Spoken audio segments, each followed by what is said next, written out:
Holy crap, it's my birthday again.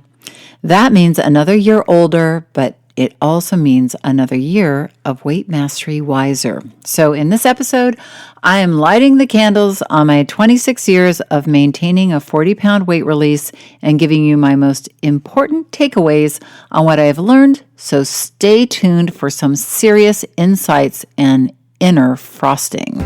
Did you know that our struggle with weight doesn't start with the food on your plate or get fixed in the gym? 80% of our weight struggle is mental. That's right. The key to unlocking long-term weight release and management begins in your mind. Hi there, I'm Rita Black. I'm a clinical hypnotherapist, weight loss expert, best-selling author, and the creator of the Shift Weight Mastery process. And not only have I helped thousands of people over the past 20 years achieve long-term weight mastery, I am also a former weight struggler, carb addict, and binge eater. And after 2 decades of failed diets and fad weight loss programs, I lost 40 pounds with the help of hypnosis. Not only did I release all that weight, I have kept it off for 25 years. Enter the Thin Thinking podcast, where you too will learn how to remove the mental roadblocks that keep you struggling. I'll give you the thin thinking tools, skills, and insights to help you develop the mindset you need, not only to achieve your ideal weight, but to stay there long term and live your best life.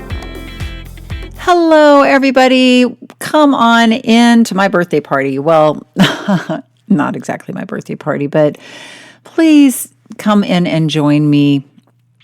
My official birthday is September 10th, but this is dropping on September 9th, 2021, the day before. So I'm just here on the cusp of turning 57 and reflecting on life, specifically the last 26 years since I have been maintaining a 40-pound weight release.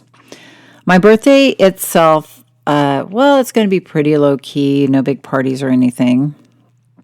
What I really love to use my birthday for is a time to reflect on the previous year and what a previous year it's been, what a crazy ride we've all been through. But I also love taking that same time and hallucinating the upcoming year. You know what I mean by hallucinating? I mean like really going into the upcoming year and saying, what's possible? What can we create? Because again, if you know me and know anything about what I believe in we have the power to create our own lives. We have the power to create our own weight mastery. So I like to take my birthday time as a time to start really creating that upcoming year. I also do it at the New Year's as well. Believe me, I every quarter I typically sit down and create something. I mean, if you haven't noticed, if you've lived as long as me, you notice that life does get in, like you have your plans and then life has plans for you, but there's a happy medium. And I think that when we, allow life to bring us the lessons that it wants to bring us, but at the same time that we're always challenging ourselves and always creating our future, it engages us in our life in a different way. It engages your brain in a different way where you feel more alive. I think when we're just kind of going through the motions, we kind of get into that automated feeling state, and so life is living us rather than us living our lives. So my birthday is a great milestone for me to kind of sit and, really put myself out there and create that. So, including, I have a lot of big wishes for this upcoming year, including some exciting Shift Weight Mastery stuff that is coming up, so stay tuned.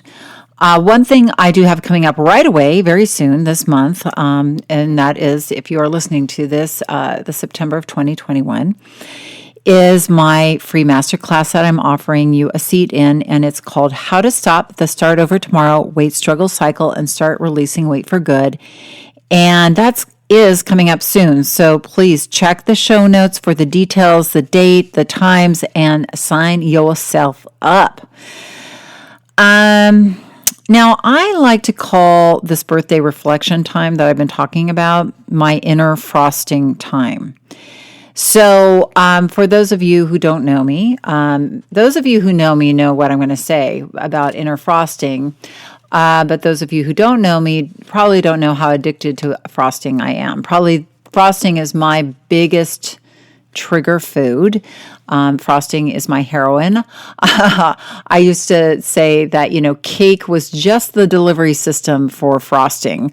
I had this vision, like I say, why have ice cream stores when you could have ice cream stores and have just frosting in vats of all the different types of flavors of frosting where you could go in and just get a scoop of frosting in a bowl. Wouldn't that be awesome? I mean, in another world. And with it not being my trigger food. So I don't really do frosting anymore. I do it a couple of times a year when other people in my family have birthdays. I have a what I call an inner boundary, a loving inner boundary that I'm not going to get into too much in this podcast, but just suffice it to say that I have a peaceful, aligned relationship with frosting that really includes me not really imbibing in it too often, but when I do, I enjoy it, and it's in a safe environment. Now, if any of you know, those of you who really know me, friends and family, probably know a lot of the pictures of me on my birthdays, especially as a kid while I was struggling with my weight. And in every single damn picture of me on my birthday, I swear to God, is me with a cake. I mean, my parents are in the background, my sister, my brother are in the background, but I am there in the forefront with that damn cake. I'm looking at it like it's a boyfriend. You know what I mean? Like, it's my lover. Me and that cake, there was like, if you looked at the gaze I have, me looking at the cake, it's like, yeah, we are in love. And, I crack up when I look at those pictures now, because I mean, they're so full of pain in this other way because I'm struggling with my weight and you can see it in the pictures. And I know what happened to that cake after that picture was taken, meaning like I pretty much ate the entire thing and felt horrible and gross but at that moment that picture was taken, it was that cake was the promise of joy and fulfillment and loveliness and creaminess and all that stuff.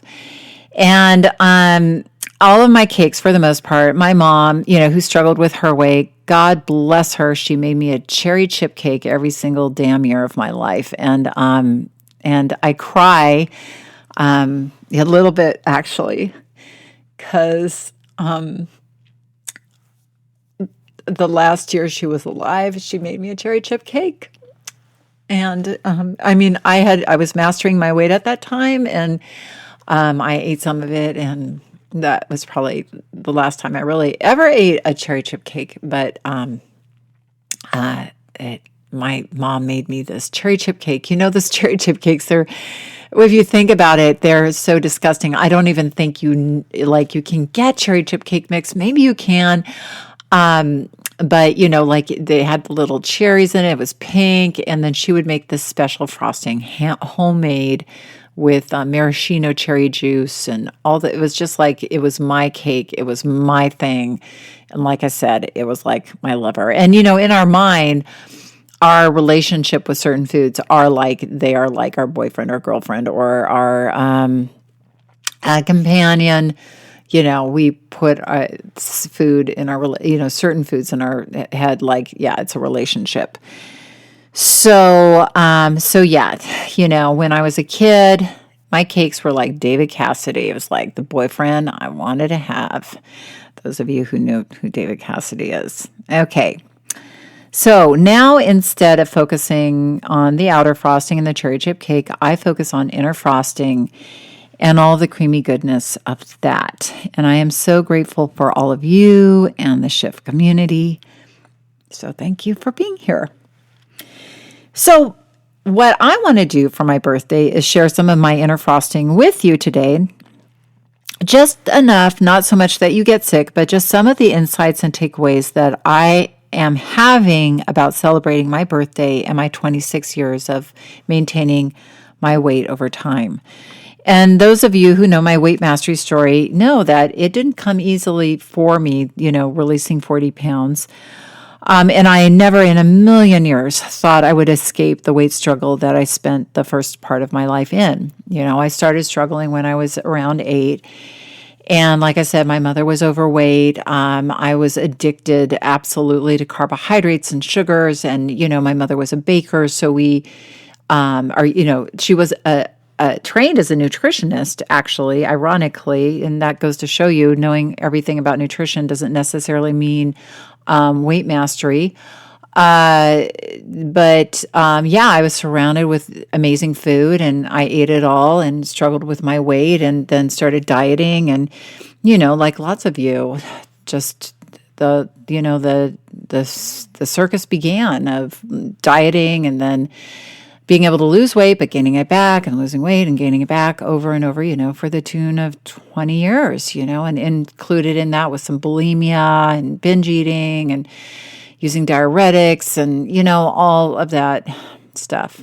And hating myself, hating my body, and then ironically, I just to really quickly go through this, I, quit smoking with hypnosis, and that was such an eye-opener for me and such a powerful experience that I started using hypnosis as a way to master my weight. And what it did was it gave me a whole new take on myself, in my belief in myself, and it helped me shift my habits. It helped me shift my perception of food and my relationship with food. It really gave me it wasn't the magic wand by any means, but it was such a powerful tool, and it continues to be a powerful tool for me in my life for all transformation and change, and just for also just elevating my life, because really I see hypnosis as a major tool for just communicating directly with my subconscious mind. And in our subconscious mind are our beliefs and our habits and our memory and our perceptions and our imagination and all these powerful things. And generally, we're just consciously here, intellectually understanding things, and our subconscious mind is running the show. So to be able to communicate directly with our subconscious mind, that's awesome business, right? So that's kind of my story. I released weight, over the course of a year. 9 months to a year, I really took off those 40 pounds. And the me who started that journey was not the me who finished that journey. I mean, I was, still married to the same wonderful husband. I still lived in the same city. I still, had the same hair color and eye coloring. But I really transformed how I thought about myself and who I was in the world in that time.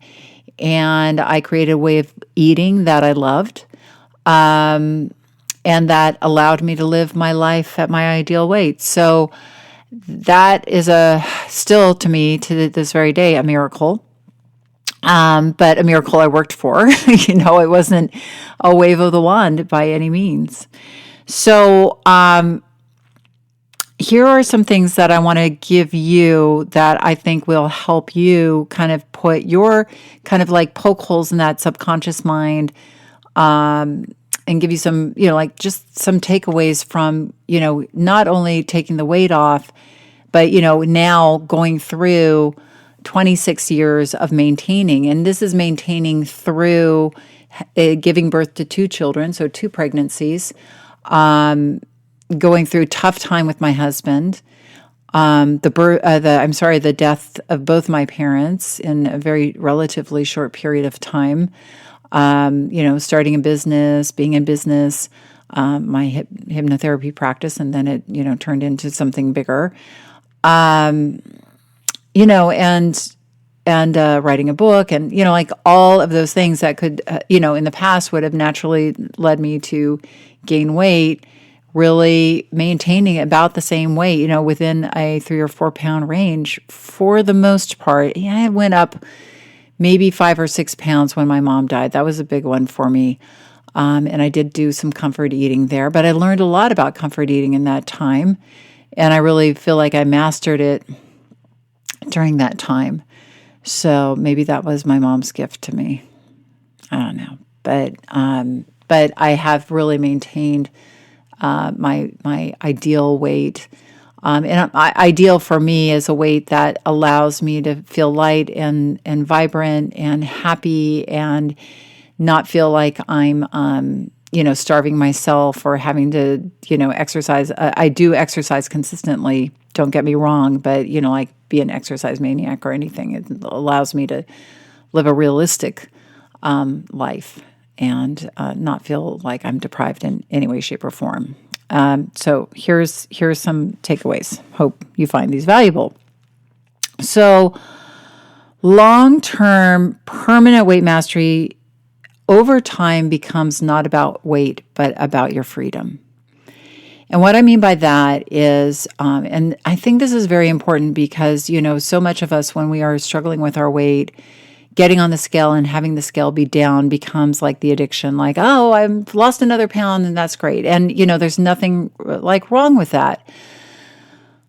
But when our weight journey becomes just about the weight, it becomes a little too narrow. And I really feel like ultimately our freedom, because ultimately you want to get to a weight and stay at that weight. So it can't always be about losing weight, right? Because ultimately you want to be at maintenance, and maintenance is basically a plateau at your ideal weight. And so in order for you to keep it up, meaning keep the excitement, motivation, power of that lighter you, for me, it has been about being free from the frustration, free from the feeling addicted to, like, especially for me, carbohydrates, like refined carbohydrates and things, because once it's like smoking. If you get, pulled into it, then, all of a sudden you're thinking about food all the time. So my choices for food and my choices for my lifestyle became more about feeling free and staying in that feeling of waking up every day and feeling powerful and strong and lean and able to do anything and confident, and that my inner communication system, meaning the way I communicated with myself, was beautiful, powerful, self-reinforcing, self-loving, self-nurturing. I never wanted to go back to that prison of struggle and beating myself up and hating myself. And so the way I, show up for myself and I take care of myself, and what I mean by that is mentally I take care of myself and physically I take care of myself, and I keep my environment set up for success. I'm going to be talking about this more in my next episode. That equals freedom to me. And that ultimately is, I think, in our brain, when I work with smokers, when I work with weight management, I say, you guys, the quitting smoking for your health is great, but it's not enough. You got to do it for your freedom, and freedom from that tyranny of the oppression of that struggle place. I hope that makes sense for you. So for me, I'm in it forever, from this place of being free. And the weight is awesome. Keeping it off is awesome. But my focus is on my freedom and not on the weight. Staying on track requires a continual relationship, meetings, friendship with your inner coach. It's the primary relationship in your life.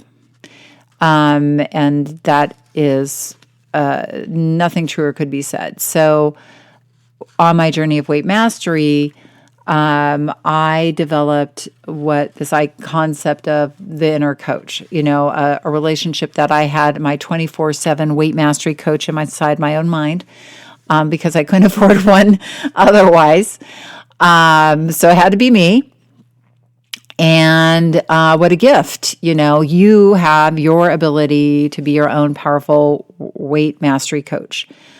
But unfortunately, we start off with a pretty loud critic and a pretty whiny, loud, and seductive rebel that run the show when we struggle. So as you become more connected to this part of you who is wise and nurturing and shows up for you and speaks to you respectfully and forgives you when you get off track and says, hey, well, let's pick ourselves up and get right back on track, and asks you, what did we learn here?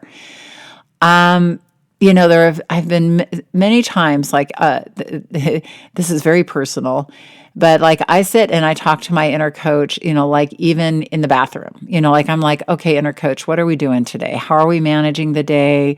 Or, oh, hey, inner coach, I'm going to that restaurant, they've got all that fabulous bread, and, like, what am I going to do, and how am I going to manage this? Inner coach, my mom's dying, and I feel really helpless. So how can I do this without going to the food? And my inner coach, when we ask ourselves questions, our brain gets engaged in a different way than just like, well, I hope I do well. I hope I do good at that restaurant. I hope I don't get too crazy when my mom is sick. We can't hope. Hope is not a method here. But when we engage our brain in asking questions and learning, our brain is a powerful, unending resource for us. So that's what your coach's job is to sit with you, even in the bathroom. And I sit down with my inner coach every Sunday, and the people who are in my monthly master group, they do it too, because I'm like, this is our time that we sit down. And I plan out my week. I think about my week, and I'm not just thinking about the food and the exercise, although that's certainly part of it. I think about creating my week. Just like I would sit down on my birthday and create the year, I create my week every week. And sometimes it doesn't go as it plans, but it's allowed me, that's such a powerful time with me and my inner coach to kind of like sit and powwow about, check in. How are things going? What's going on? What are the feelings going on?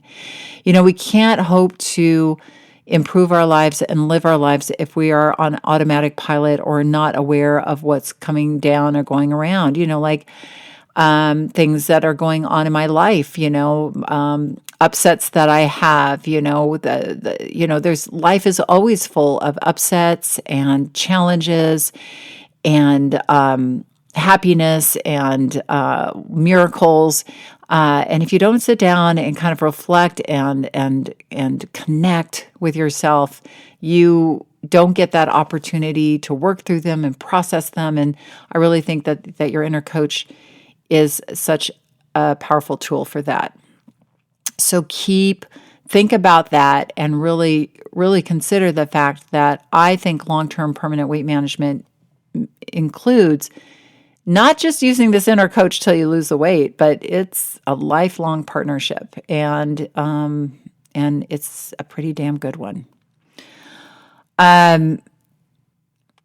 You need to evolve your weight mastery with your life. Never rest on your laurels. Stay curious and stay flexible. So this kind of continues on the theme that I'm on right now, which is like my life has evolved so much in 26 years. I'm a mother now. I'm a mother who's, almost an empty nester. My son's learning to drive. These things were not going on when I began my weight journey. And I think people have this idea, okay, well, I'm going to lose the weight and then I'm going to get on with my life and it's all going to be like that. But it's not that, and anybody who has mastered their weight will tell you it's a continuing journey. And the thing is, you think, oh God, I got to do this the rest of my life. No, you get to do this for the rest of your life because it's an awesome journey. I think we put weight loss and weight mastery in this place of like shame and this place of like, oh, it's this thing I got to do and I struggle with it and it's, and why do I have to? And I will tell you that my weight journey, yes, it was painful struggling, but the journey I have been on has, if the journey I had to go on in order to master my weight and be where I am today, I just bless the fact that I struggled, because it forced me, the pain forced me to dig really deep and to go places I would have never gone if, I was a skinny, happy, girl who woke up in the morning and ate a croissant for breakfast, and it didn't spike her blood sugar and make her want to eat 18 more croissants. It would, if my legs were, if I always fit into the cute clothes and looked cute, which I always wanted to. When I was a kid struggling with my weight, my fantasy, I had, before bed, I had prayers, and I would go through all these prayers. And my prayers were crazy prayers, like, please God, can we go to Disneyland this year? It wasn't like, please God, save the world and make it a better place. It was like, please, can I date David Cassidy? And there was this one prayer, which was, please, can I unzip myself from this big fat suit I'm in and step out and be this beautiful blonde, because I'm brunette, blonde, blue-eyed, and look like Marsha Brady, basically. And that never happened. And but I'm glad it didn't happen, because I was forced to go on this journey that has really been the biggest blessing in my life. It's really, helped me evolve into a person that, feels confident and powerful and strong within myself. And I'm really grateful for that. I'm really, really grateful for that. So maybe consider, if you are struggling right now, that your struggle is the key to great happiness and great power for you. And, maybe you're cursing it right now, but, maybe look underneath it and get curious and go, how can I turn this around? I know I can turn this around, and dig deeper, and that it's the beginning of a beautiful journey with yourself. So here's something completely off that topic, which is exercising becomes a more powerful part of maintaining more than weight releasing. So I think for a lot of people, we think, oh, I have to exercise my ass off in order to lose weight. And it may be true. Like, it really depends on your body and on your metabolism.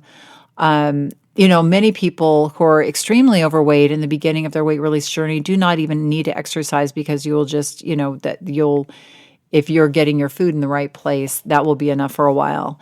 But as you continue your journey, you most definitely will need to say it clearly. You will need to begin to exercise, and that will become more important. And the studies actually support this. So this isn't just for me, but many weight masters, once we get to our ideal weight, exercise becomes more important. And it certainly has become more important for me as I've aged, because my metabolism has gone down, just because, I'm older, and, I'm smaller than I was 40 pounds ago. So there's less of me to move around the world, meaning I burn fewer calories on a daily basis. So exercise has become a powerful part of my life, and I started out doing that when I was releasing weight, but I really just cannot say how much I love moving my body every day. And, and what I love and the joy I find in that is not just the movement, but the company that I have, because I often will hike with friends, and those friendships have become very deep friendships that I really, cherish. So, moving your body is an opportunity for you to have an amazing relationship with your body. I appreciate my body so much more than, of course, when I hated it. I know when my body's a little off, and I communicate with my body and I tell my body I love it. And even the parts that don't look so, like that I kind of used to have a negative relationship with, I touch them. I say, hey, you're doing a great job and I love you.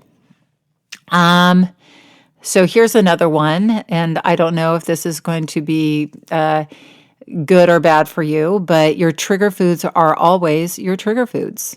Your trigger foods are always your trigger foods. I used to think, when I lose weight and my trigger foods, then I'm going to be able to have them. But it's kind of like smoking. I've been a non-smoker for a long time, 26 years plus. And I know one puff on a cigarette, I'm back smoking a pack and a half a day, and it's not because of me, it's because how the brain works. And my trigger foods, even though I can eat a lot of foods, like there's, I can eat chocolate, there's a lot of, foods that people might consider their trigger foods. I can eat them, I can eat chips, I can eat stuff. It's not like I abstain from anything crappy. I eat crappy food sometimes and I enjoy it, but I know that, there are certain foods that, like candy corn, especially those very sweet treats. And then frosting, like I can eat frosting occasionally, but it is still a trigger food, but I manage it like by only having it outside the house or in very specific ways. And I know that it's a trigger food, so I handle it with super care, and I handle myself afterwards too, because it does trigger my brain. So I need to manage that afterwards. So, I know the price I'm going to pay, and then I pay it and I get on with my life. But your trigger foods are always your trigger foods. And sorry to tell you that, but it's okay. The good news is I don't miss my trigger foods because there's lots of awesome foods that I can eat that don't trigger me, and I love them. So what can I say? Just, I think you have to mourn it, mourn the fact, okay, so I'm not going to eat candy corn, I'll cry a few tears, and then I'm going to move on and live my life fully. My vulnerability to sugar and refined carbs is a chronic condition. It is a chronic condition. I will never not have a vulnerability to sugar and refined carbs because that's genetic. And some of you may be really vulnerable. Some of you may not be vulnerable at all. Some of you may be a little vulnerable, but your vulnerability doesn't change. But you become a lot more as you master your weight. I have a extreme vulnerability to sugar and refined carbs. However, I do eat sugar and refined carbs, but I have learned which ones work for me, in what amounts, and often it is not eating them on an empty stomach, but eating them with a meal or within a meal, which is the way that I can manage it. So I respect that vulnerability. I don't wish it away. It's there, and it's a chronic condition. But that's okay, and I'm okay with that. And I think we do ourselves a disservice when we keep thinking, somehow like it's all going to get better when I lose weight and it's all going to go away and I can go back to the weight. No, it's something that you will learn to manage, and it will be okay. You will actually thrive and you'll feel better. I don't think about food all the time like I used to. I don't get super hungry. I don't, my learning to manage my relationship and my vulnerability with sugar and refined carbs, actually, and again, I eat a fairly low carb diet, but I don't eat a no carb diet. Like people, I look at what I eat. They're not like, oh my God, I enjoy what I eat. But the way I eat allows me not to think about food all the time like I used to, allows me to not feel super hungry. I can eat and manage way smaller amounts of food, and then I don't need to think about it. I mean, it is kind of miraculous when you learn to manage yourself in a particular way with your relationship with sugar and refined carbs, where, again, you aren't feeling deprived, but you are feeling powerful. So it's a chronic condition, but I'm okay with that. and maybe you can be okay with that too. We don't want to be a victim of these things. I, I've used this before, but there's that term, pour me, pour me, pour me another milkshake. I mean, we have to kind of take 100% responsibility for our life and for our weight management, and just owning those things and going, got it. It's too bad. Does it suck? Yes. And now I'm going to make the best of it and love it and own it and move on. So, I'm looking at this. Weight mastery is what I am, not what I do. Right. So it is who I am now. It's not what I do. So like, I think we go on a diet and then we've got this list of, okay, I've got to eat less. I've got to exercise more. But really, weight mastery is an identity. It's who you are, and you're always developing those skill sets. I am going to get into the skill sets of weight mastery next episode, so I'm not going to get into those, but I really believe that weight management isn't about being good or bad or perfect, because obviously, I have not been perfect for 26 years on a diet. But what I have done is developed skills that now have become a part of who I am. I watch my son play the piano, and he's been playing the piano since he's 5, and he's 16 now. Is he amazing? No, but he's awesome. He knows how to play. He can sit down, he reads music, he plays the classics. It's so awesome to have a kid who can, while I'm doing the dishes at night, play a Chopin, and, you get to play. It's like you got a little concert going on in the background while he's practicing. I mean, it didn't always used to be like that. It was a real clunk show and hard to hear for many years, but, and he doesn't love playing the piano, but he does it. He's committed to it for mastery. He's like, this is all about mastery for me. He enjoys being able to play beautifully, but, he's not going to go off and, learn or be in an orchestra or in a band or anything like that. But for him, it's about mastery, and it's become a part of who he is. He plays piano, and it's kind of like it is his thing. As we have a lot of different identities, and one of my identities is weight master, and I've developed those skills, and that's allowed me to see myself in a different way. I haven't been perpetually being good on a diet. It's not a list of things that I do. It's who I am. And again, for you, think about it from that becoming rather than doing. And because I think people put the stuff that they have to do for weight management on a list in their mind, and then it gets put down to the bottom of the list. So think of it more as who you are becoming. We really get into that in the Shift Weight Mastery process. It's really transformative when we come at it from that place. During tough times, I took care of myself, and I went to therapy and asked for help. So I really think when you are taking care of yourself, again, weight mastery isn't just about weight.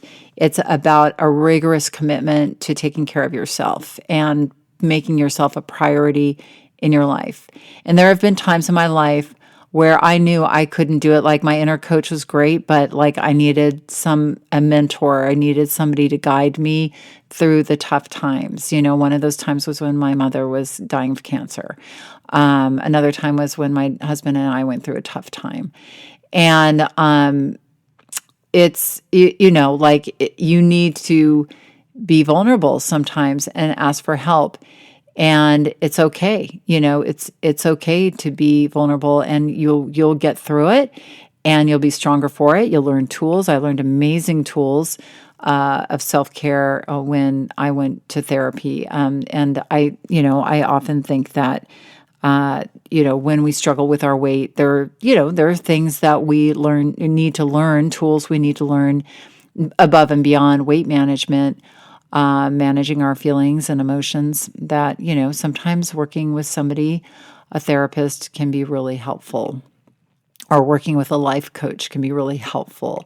But your inner coach can be damn good too. So, my inner coach has helped me through a lot of things, and I didn't need to go to therapy, but ask for help when you need it.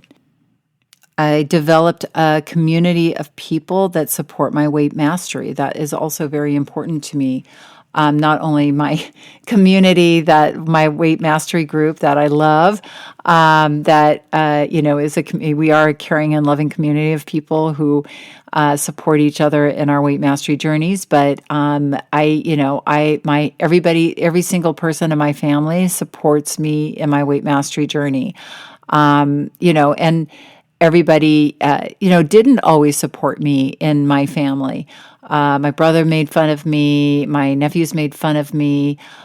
People didn't always understand. My friends had issues in the beginning, but over the years, I've really, it's so important for us to cultivate and communicate, cultivate the people in our lives to really give them the respect that they need to understand that, they need the respect. You need to respect them and understand that you trained them to behave in a particular way. And again, it comes back to taking 100% responsibility.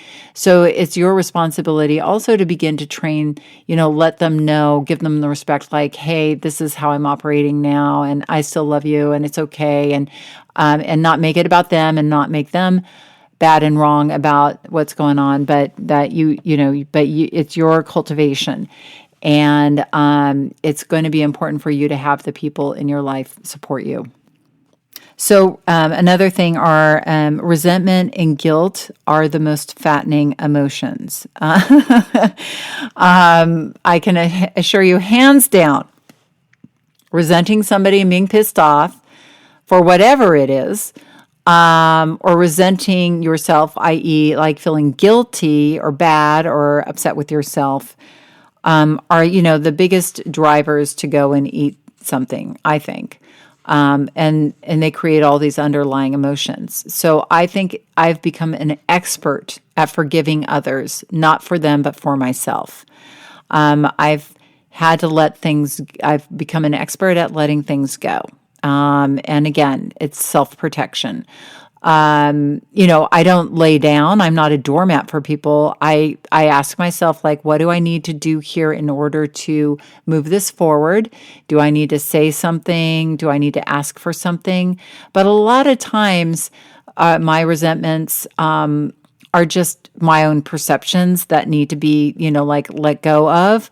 I need to be empathetic and see the other person's side of things. Often when I step into their shoes, I do get a different perspective and I can have sympathy. And sometimes I just, need to stay on my side of the street and let it go. But I see a lot of people when they struggle with their weight is sitting in a lot of resentment. And so getting skilled at, forgiving people, I think is an important part of weight mastery, especially in the long term, really learning to manage your thoughts, which then manages your feelings.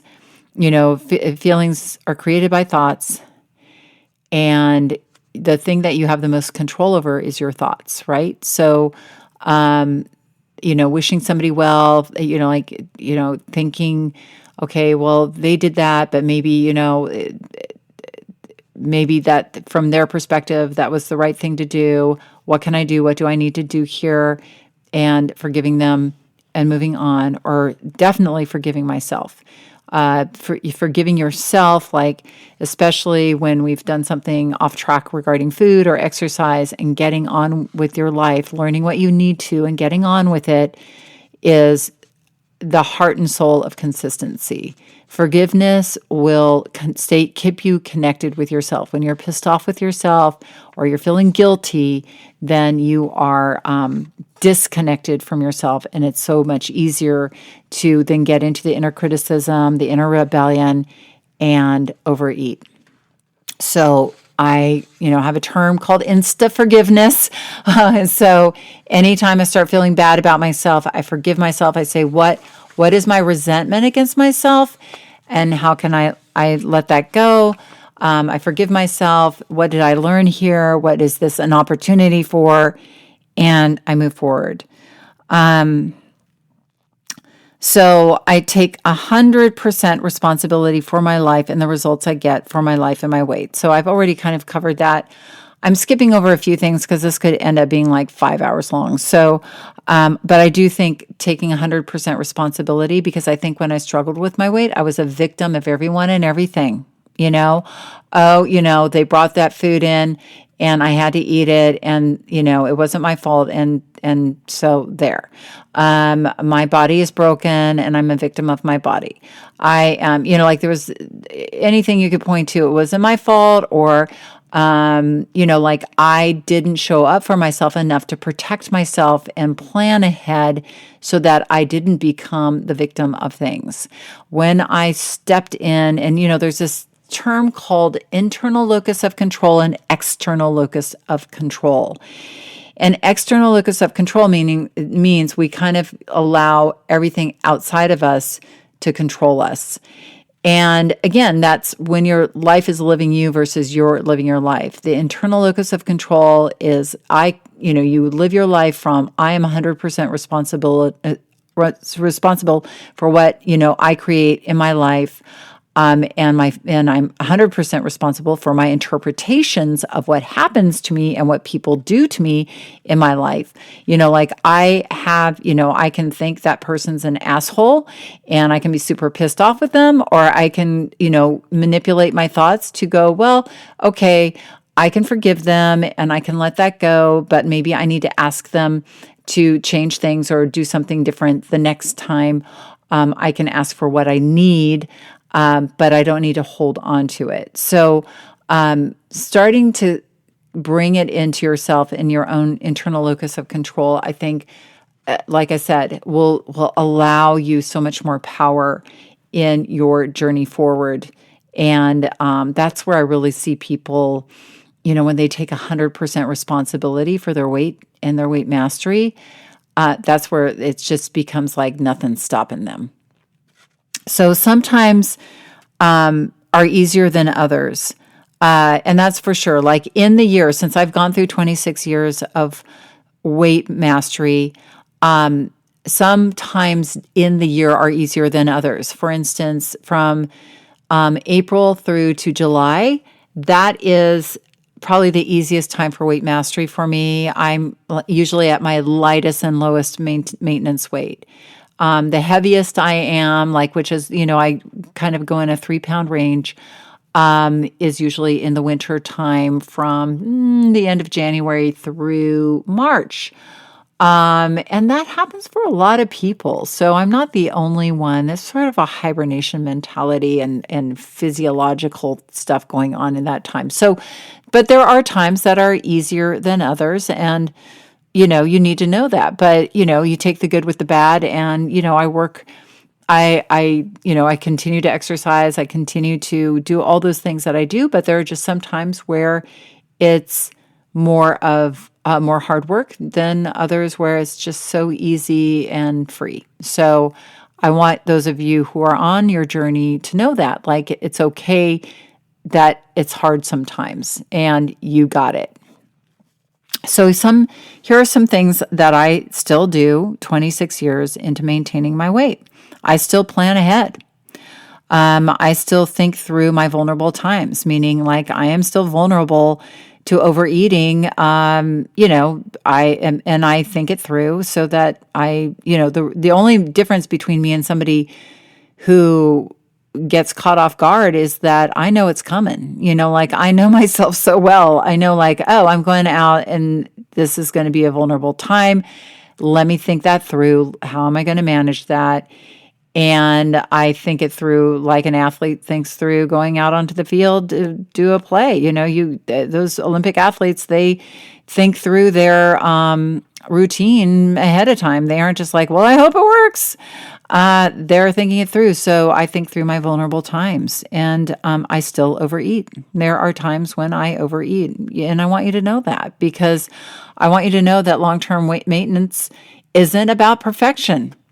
There are times where I overeat and I forgive myself. I get right back on track.